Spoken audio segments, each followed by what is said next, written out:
Hello friends, welcome back to our channel. For this video, we'll be making my mom's version of cassava cake, which is a traditional Filipino dessert. This is an incredibly easy recipe that's great to make with kids, and so our son Eli will be baking with us today. Without further ado, here's what we need. We'll be using 2 packs of grated cassava, which is available in most Asian stores in the UK. We'll also need 3 eggs, 1/3 cup of melted butter, 2 cups of granulated sugar, as well as evaporated milk and coconut milk. Now here's how to make it. We'll begin by placing the grated cassava in a large mixing bowl. Then we'll add the granulated sugar and we'll mix this together.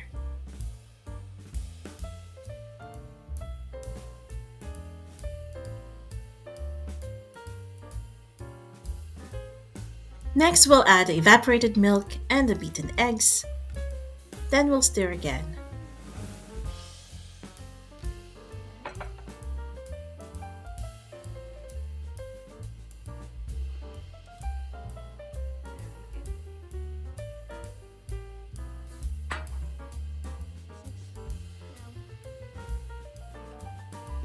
Then we'll add the coconut milk and we'll stir the mixture.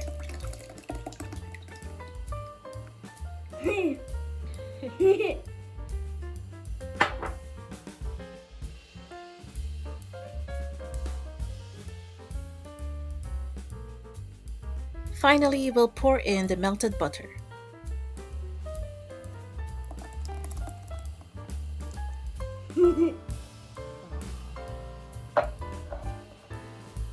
Now all we have to do is mix, mix, mix.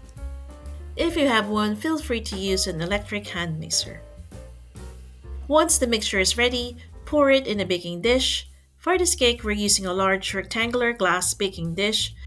To prevent sticking, you may choose between greasing the baking dish with butter or using a baking or parchment paper, which is what we've done here. We'll then bake this in the preheated oven for 1 hour at 200 degrees Celsius for a fan-assisted oven or 220 degrees Celsius for an electric oven. Once it's ready, allow the cassava cake to cool before serving. In our family, we enjoy it as it is without any toppings. This makes the cake just mildly sweet and it lets the milky cassava flavor shine. This is definitely a favorite dessert amongst our family and friends. It's easy, tasty, and budget-friendly. We hope you give this a try. Thank you for watching this video and for supporting our channel. Take care and see you in the next one.